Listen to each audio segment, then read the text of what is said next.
Well, thank you, Esper, for inviting me to your beautiful country, because I love coming here. It's just so amazing. There's so much to see, so much to do. So I'm going to talk to you about, just to give you a general overview of the field of T-cell exhaustion, where T-cells don't seem to respond to virus infections. And there's two virus infections, chronic virus infections that we study in our lab. One is HIV and the other one is HCV, and they have a very similar pattern of virus replication in the human host, in that when you get the acute infection, you get a large amount of virus being produced in the blood and tissues, and then you get partial control of the virus infection in both cases. There's a lot. Both of these virus infections have a lot of prevalence, and it costs a lot of dollars. And so, obviously, not only antiviral strategies, but immune-based strategies to try to eradicate these virus infections would be economically important. And we know, we've already learned today and the other days, that the cytotoxic T-cell lymphocyte response is very important in controlling the virus, as well as the CD4 response. I know Hendrik is grimacing right now, but we do know that in animal models, at least, CD8 T-cells are very important in virus control. And just to give you an overview of how CD8 T-cells develop in response to a virus infection, is that the naive T-cell is primed by the viral antigens through the antigen-presenting cell, and then it becomes an effector T-cell, which you can actually identify with certain markers. And once the effector T-cell does its job, it then becomes a memory T-cell. Now, the effector T-cells are actually induced in the presence of high levels of antigen usually, and also a large amount of inflammation, such as TNF-alpha and other cytokines. And once the antigen starts disappearing and the inflammation starts disappearing, then we start seeing the T-cells develops a memory phenotype. And often you'll find that memory T-cells are good at expressing high levels of interleukin-2 and expressing the IL-7 receptor. So immunologists have been studying chronic virus infections for a long time, and there were some seminal papers from the Zinkernagel lab in 1993 where they looked at one mouse virus called LCMV. And what they found is that if they gave this LCMV strain called docile, and they gave a small amount of this virus strain to the mice were able to get rid of the virus after about 2 weeks, and you couldn't detect the virus anymore. And while that was happening, the mice had a very strong cytotoxic T lymphocyte response. If you took the same virus but gave it in larger amounts to the mice could not get rid of the virus, and they actually died of immunopathology disease. In other words, the lymph nodes started developing dendritic cell dysfunction, and they died of opportunistic infections. So what's been found is that even in these mice, they found that there was initial expansion of cytotoxic T lymphocytes directed against the glycoprotein antigens of the LCMV virus, but then they lost their cytolytic activity after a while, and then they were deleted. So they did have a CTL response, but the CTL response just disappeared all of a sudden. And if they looked at other cytotoxic T-cell responses to other viruses in these mice, it was preserved. So this pattern was very specific to the virus infection that was given. The other thing that they noticed is that you can induce this phenotype depending on the type of virus that you used.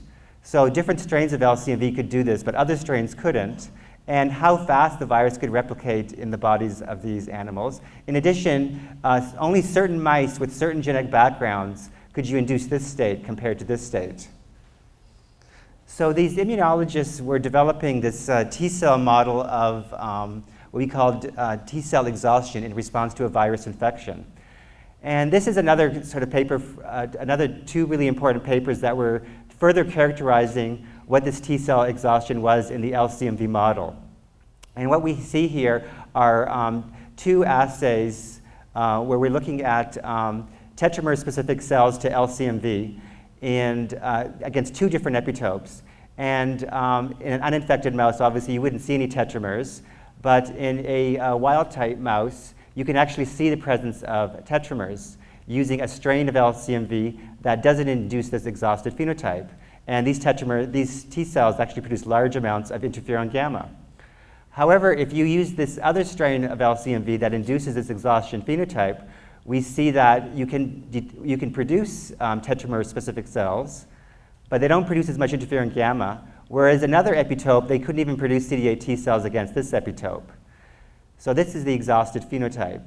Now, if you did the same virus infection in the presence of CD4 depletion, so if you gave an antibody to CD4 cells to these mice and then gave the same virus, you could exacerbate this exhausted phenotype even further. So less tetramer-positive cells and no interferon gamma, and you can't produce these T cells as well. So it seems like getting rid of the CD4 T cells can enhance your susceptibility to getting the exhausted phenotype.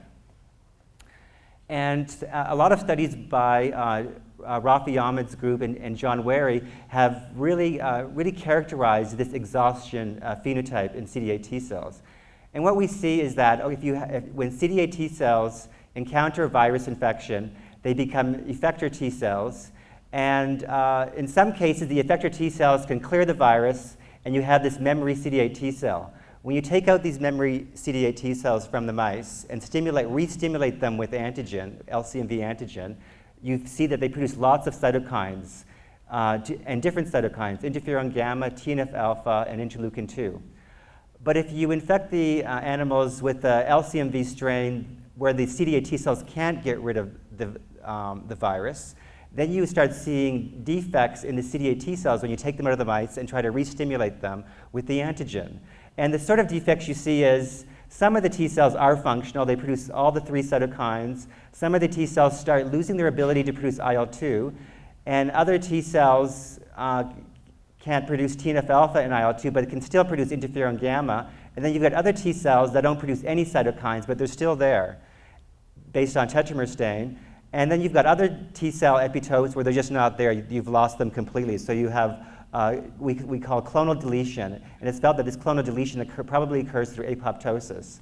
So you get these different degradations of what we call T cell exhaustion, and it seems like the more virus you have replicating in the animal after the acute infection, the greater the exhaustion phenotype that you see.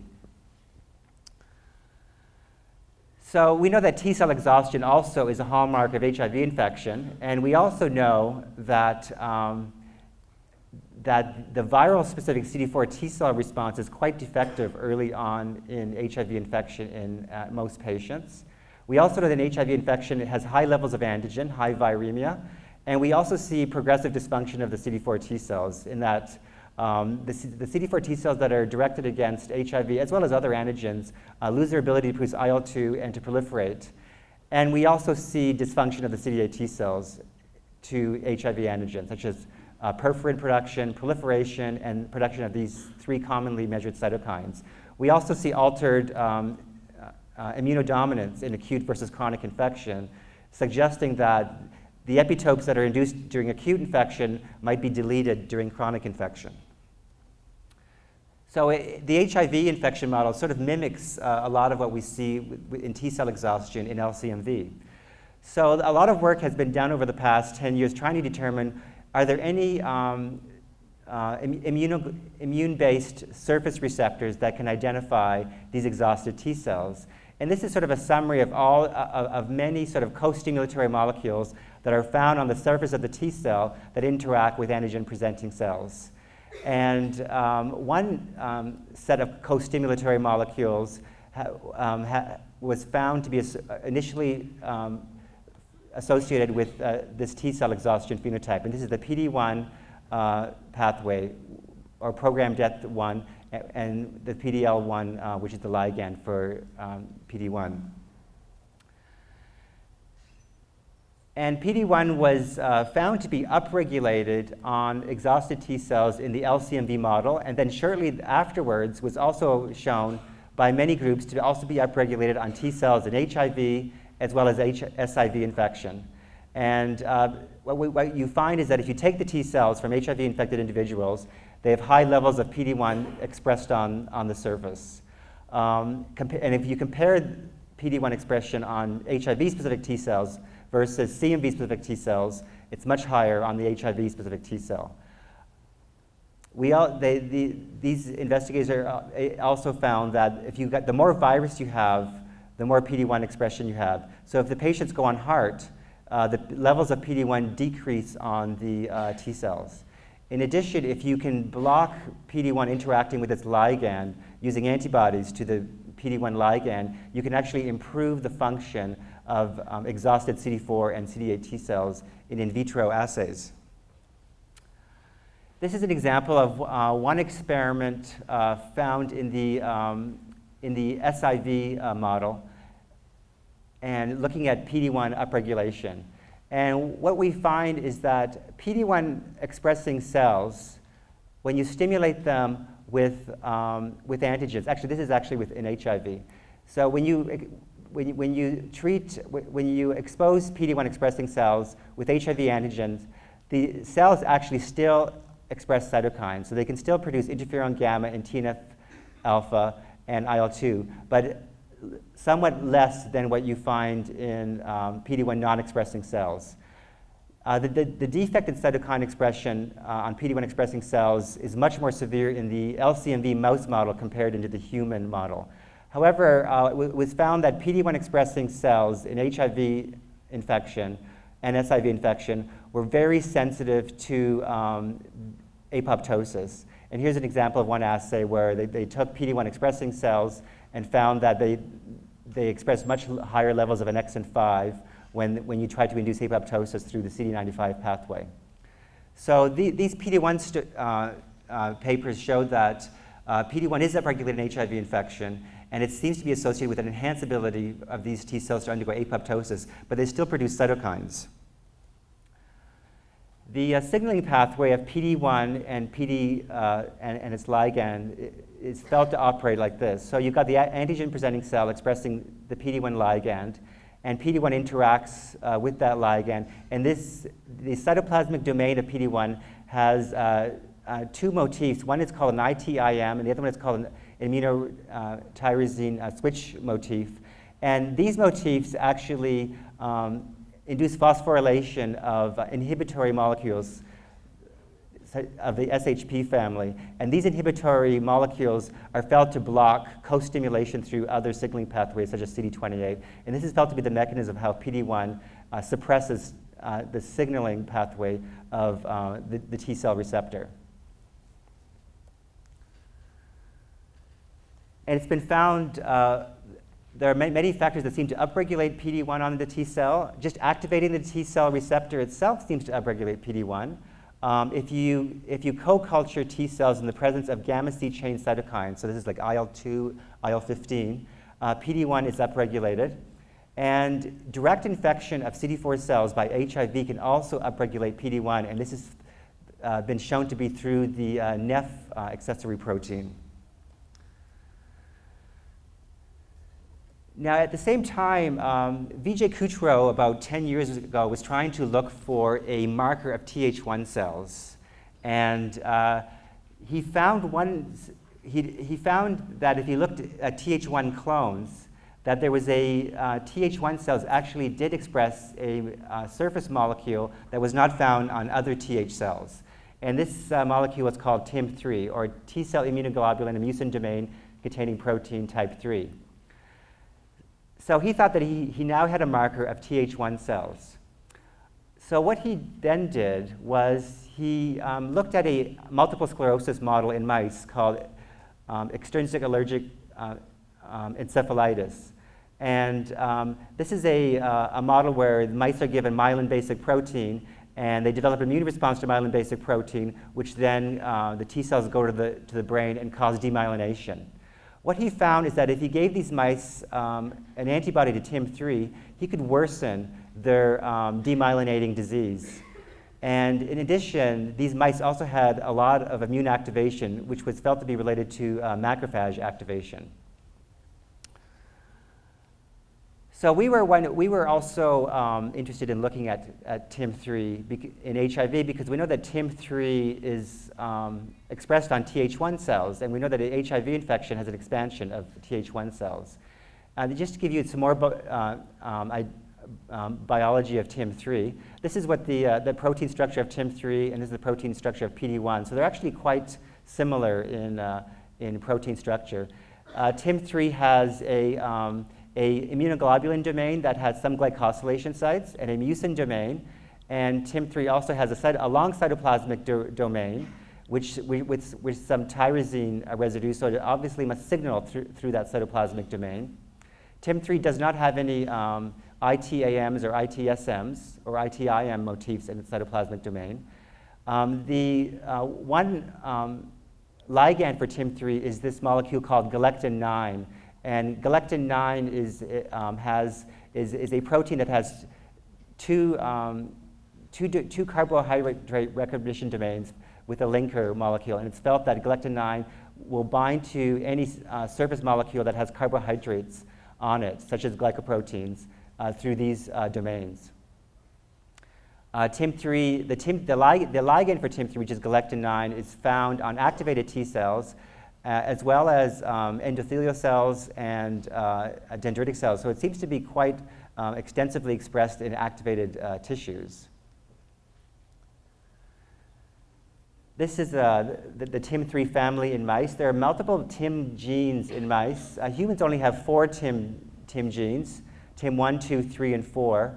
And Tim1 and 4 are felt to be associated with Tim2 and 4 are felt to be associated with Th2 cells. The current thinking of how Tim-3 regulates T cell function is as shown right here. It's felt that a Th1 cell expresses Tim-3, and once it interacts with its ligand on an antigen-presenting cell, such as Tim-3 ligand, this will induce a negative signal and shut the T cell off. The question is then, how can you have an immune response if you've got Tim-3 being expressed? There's an isoform of Tim-3 also found in tissues called soluble Tim-3, and it's felt that maybe soluble Tim-3, when it's produced in larger amounts, can bind to the ligand and block this negative interaction. So it's felt that maybe soluble Tim-3 is playing a role in inhibiting the negative interaction between Tim-3 ligand and Tim-3 expression. Now, in human multiple sclerosis, it's been shown that the Tim-3 ligand pathway is dysregulated. If you take T cell clones from the cerebrospinal fluid of MS patients, you will find that they upregulate Tim-3, and they have a failure to upregulate Tim-3 when they're stimulated, and as a result, they proliferate more and produce interferon gamma more spontaneously than T cell clones from CSF from patients that don't have multiple sclerosis. So we wanted to look at the role of Tim-3 in HIV infection as well as HCV infection. This is an example of one experiment from human T cells ex vivo. This is an HIV uninfected patient, an HIV infected patient. And this is Tim-3 expression. So what we see is that we see high levels of Tim-3 on CD8 T cells as well as CD4 T cells. However, we find that there's more Tim-3 expressed on CD8s than on CD4s, which was a bit of a surprise because we thought Tim-3 was a marker of Th1 cells. And if you look at an HIV infection, you see much greater Tim-3 expression on both CD4s and CD8 T cells. If you look at a whole cohort of HIV-infected patients with different stages of disease, such as early HIV infection, chronic progressive HIV infection, or viral control, as people that can control virus without antiretrovirals, you find that Tim-3 is upregulated on CD4s and CD8 T cells in acute and progressive HIV infection, but not in viral controllers. And you can also correlate this with the absolute CD4 count. So the lower your CD4 count, the higher your Tim-3, and as well as with your activation status. So if you have more activation on CD4s and CD8 T cells, there's more Tim-3 expression. In addition, it inversely correlates with the viral load. So the less virus you have, the lower amounts of Tim-3 you have. And this is an example of cells taken from one HIV-infected individual looking at CD8 T cells against different virus specificities based on tetramer stains. So these are CMV-specific cells, EBV-specific cells, and 2 HIV-specific T cell epitopes.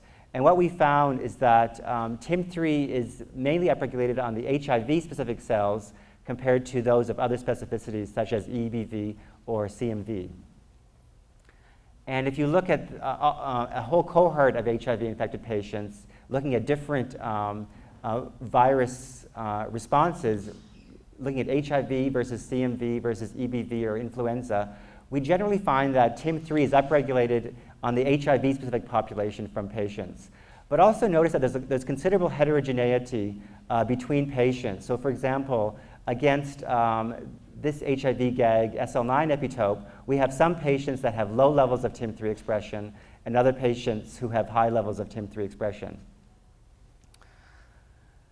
And we found that the levels of TIM-3 expression correlates with the functional capacity of the T cells. So if you take T cells from HIV patients and stimulate them with HIV antigens, and then look at cytokine expression, you'll find that the interferon gamma-producing cells don't produce, are not the TIM-3 expressing cells. So these are the TIM-3 high cells. They don't produce gamma. It's only the TIM-3 negative cells that produce interferon gamma. And we also saw this for TNF-alpha as well as for CD107A, which is a degranulation marker and a sort of a correlate of cytotoxic activity. In addition, if you sort TIM-3 positive cells and TIM-3 negative cells, you'll find that the TIM-3 positive cells are unable to proliferate on CFSC assays. And then if you can try to block the TIM-3 pathway with antibodies to TIM-3 or using a soluble form of TIM-3 to block that interaction, you can rescue the proliferative responses of HIV-specific cells. And this is just summary data looking at your ability to try to reverse the dysfunction based on proliferation of HIV-specific cells by blocking TIM-3. And here we used a soluble form of TIM-3 to block TIM-3, and we generally can improve the proliferative function of HIV-specific cells. Now you might be asking, does TIM-3 and PD-1, do they mark the same cell population? And actually they don't. So you can have, if you look at both TIM-3 and PD-1 expression, you can find that they don't always co-express. So in some patients we see PD-1 positive cells, but TIM-3 negative, and TIM-3 positive cells, PD-1 negative, and also dual positive cells. So you seem to see a variety of expression of these inhibitory markers.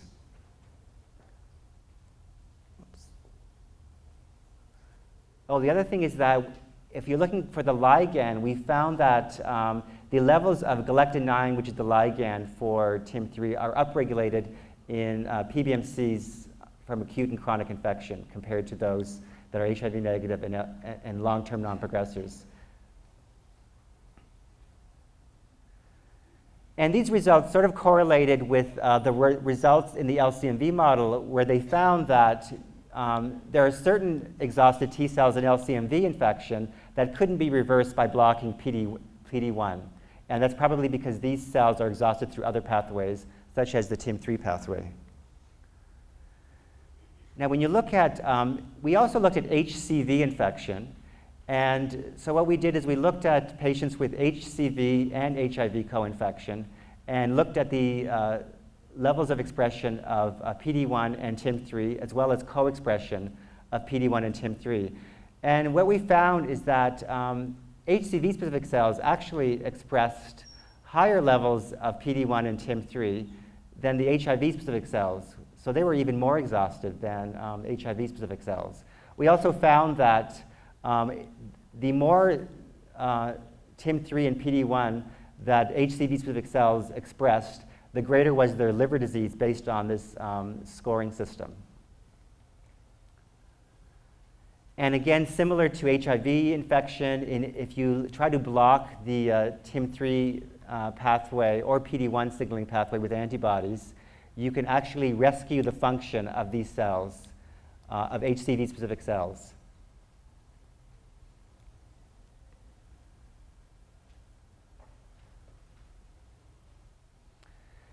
We then looked at the TIM-3 cells, and we wondered, do TIM-3 positive cells, are they able to produce peripherin, which is an important effector cytokine to kill the target cells. And what we actually, to our surprise, we found that Tim-3 expressing cells actually express higher levels of perforin than Tim-3 negative cells. When we further looked at the Tim-3 expression, what we found was that the Tim-3 expressing cells actually had higher levels of stored perforin, but had low levels of newly formed perforin after antigen stimulation. So it seemed like the Tim-3 positive cells could produce perforin, but they couldn't release it. So we thought that these Tim-3 positive cells were sort of like constipated. They can make perforin, but they can't release it. And if you try to, we also wanted to see, well, if you take Tim-3 expressing cells that are HIV specific, and you try to block the Tim-3 pathway, what is their cytotoxic function? So we did a cytotoxicity assay, and this is an example of an experiment from 2 patients. And we found that if you block Tim-3, you get better cytotoxic activity than if you don't block Tim-3. So it seems that Tim-3 does inhibit direct cytotoxic activity of CD8 T cells, because if you block it, you can actually enhance direct cytotoxic killing. HIV infection does not directly induce Tim-3, so we're thinking what upregulates Tim-3 expression. And this is an example where we took CD4 T cells and infected them with HIV, and looked at Tim-3 expression on the HIV-infected cells, uninfected cells, and then bystander cells that are in an HIV infection culture. And we found that Tim-3 did not go up in CD4 cells from HIV infection, whereas PD-1 does go up if you infect CD4 cells with HIV. What we did find was that immune activation can upregulate Tim-3. And this is an example, if you culture T cells in the presence of gamma C chain cytokines, they will upregulate Tim-3 expression. And the 2 most potent cytokines were IL-15 and IL-2 to induce Tim-3 expression. In addition, just stimulating the T cell receptor and co-stimulating can also upregulate Tim-3 expression after about 3 days of stimulation. So we find that Tim-3 starts getting upregulated usually after 7 days of stimulation on average. Now, when you go back into the LCMV infection model, you can also find that if you use an LCMV virus strain that induces a chronic infection, you can find that the cells do upregulate Tim-3 and its ligands. And Rafi Ahmed did an experiment to see whether if you could block Tim-3 in the LCMV mouse model, can you enhance or reverse the T cell exhaustion. And what they did is what they found was that not only does blocking PD-1 enhance T cell function, but Tim-3 in combination with PD-1 produced a synergistic effect in blocking T cell dysfunction. So these are T cells taken from mice that were treated with both antibodies to Tim-3 and PD-1 ligand, and you see dramatic improvement in T cell function compared to either antibody alone. This also correlated with reductions in viral load. So the current model of T cell exhaustion in chronic virus infection can be explained as follows. If you get infected with a virus that induces a chronic infection, you get upregulation of PD-1 early on, and PD-1 seems to be correlated with a less exhausted phenotype than Tim-3. And it seems that the more antigen you have present, you likely express more Tim-3 compared to PD-1, because Tim-3 seems to mark a much more exhausted phenotype where the T cells don't produce any cytokines and don't proliferate. Now, we still don't know why Tim-3 and PD-1 expression seems to be somewhat heterogeneous on both HCV and HIV-specific CD8 T cells. Part of this could be due to the fact that maybe T cell receptors that have a very high functional avidity to their epitope, they may have a less ability to upregulate these exhaustion markers such as TIM-3 and PD-1. And there was a recent paper from Helen Horton's group suggesting that some of the protective epitope CD8 T cells, such as B57, won't upregulate TIM-3 as well.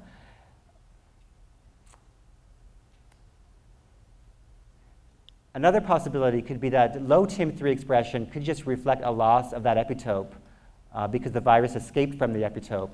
And Hendrik nicely showed in 2008 that he had a CD8 T cell that was responding to an HIV epitope, that once the virus escaped, the PD-1 was downregulated on that CD8 T cell. And this has also been seen in the HCV model as well. We haven't been able to show this in the TIM-3 pathway. So when we see virus escape against TIM-3 expressing T cells, we didn't see downregulation of TIM-3 in all of the patients that we looked at.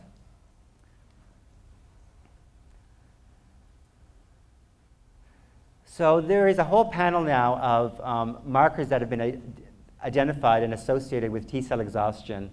These are the virus infections that have been looked at, and these are the markers that have been found. PD-1 and TIM-3 have been the most extensively studied. LAG-3 has been studied quite a bit in the LCMV model, not as much in the HIV and HCV model. CTLA-4 seems to be upregulated on CD4 T cells in HIV infection. The general consensus seems to be that the more exhausted phenotype you have, the more the T cells will express these negative regulatory molecules. So for example, T cells that express both PD-1 and TIM-3 seems to have a much more exhausted phenotype than if they express PD-1 alone. We still don't know what induces TIM-3 or PD-1. It seems that just stimulation through the T cell receptor by antigen is enough to start upregulating both TIM-3 or PD-1. So it seems like if you have long-term antigenic stimulation, you start upregulating TIM-3 and PD-1. And we also have some evidence that HIV NEF can actually upregulate PD-1 directly. But we don't know why it would upregulate. We don't think HIV would directly upregulate TIM-3 on CD8 T cells.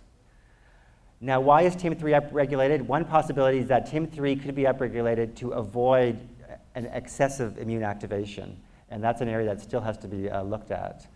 The other question that we still don't know is that if you lose CD4 help early in disease, does that enhance the induction of TIM-3? And we don't really know the answer to that. The other interesting thing about TIM-3 is that the TIM-3 molecule has two ligands. There's one site that binds to the galectin-9. There's also another site here that has been felt to bind to another ligand, which is phosphatidylserine. And phosphatidylserine is upregulated on apoptotic T cells. So we don't know which is the actual ligand that induces the exhausted phenotype. Is it binding to galectin-9, or is it binding with phosphatidylserine? And right now we're starting to try to tease out what the signaling pathway is that TIM-3 is trying to disrupt. So this is the T cell receptor signaling pathway through the T cell receptor and CD28. What we know with regards to TIM-3 is that TIM-3 induces apoptosis, so it likely blocks NF-kappa B activation, and also blocks all cytokine production. So we think that it's blocking this pathway and this pathway. So we think that TIM-3 is likely interfering with some upstream signaling pathway very shortly after T cell receptor signaling. So possible candidates would be LCK and FIN, as well as SLP. So a lot of these adapter proteins that are really important to produce both of these signals. And only other thing I should just mention about the signaling pathway is that we've had a really hard time trying to figure out the signaling pathway on human T cells and TIM-3. What we have found, though, so far is that TIM-3 seems to be co-localized in the T cell receptor region, because we can find TIM-3 in lipid rafts. So we think TIM-3 is definitely in the T cell receptor region, but we don't know how it's blocking signaling. The last thing that I wanted to talk about is just that can you design any treatment strategy to enhance exhaustic T cells work better? And this is partly due to the fact that in the SIV model, the Emory group has tried to block PD-1 signaling using a PD-1 ligand antibody, and they found that they can get some control of virus, SIV virus, by using PD-1 antibodies. And they also got some control of disease as well. So by blocking PD-1 by blocking PD ligand 1, they did have some virus control. But you can see that these are the control animals, and these are the animals that were treated with antibody. The levels of virus control are somewhat modest.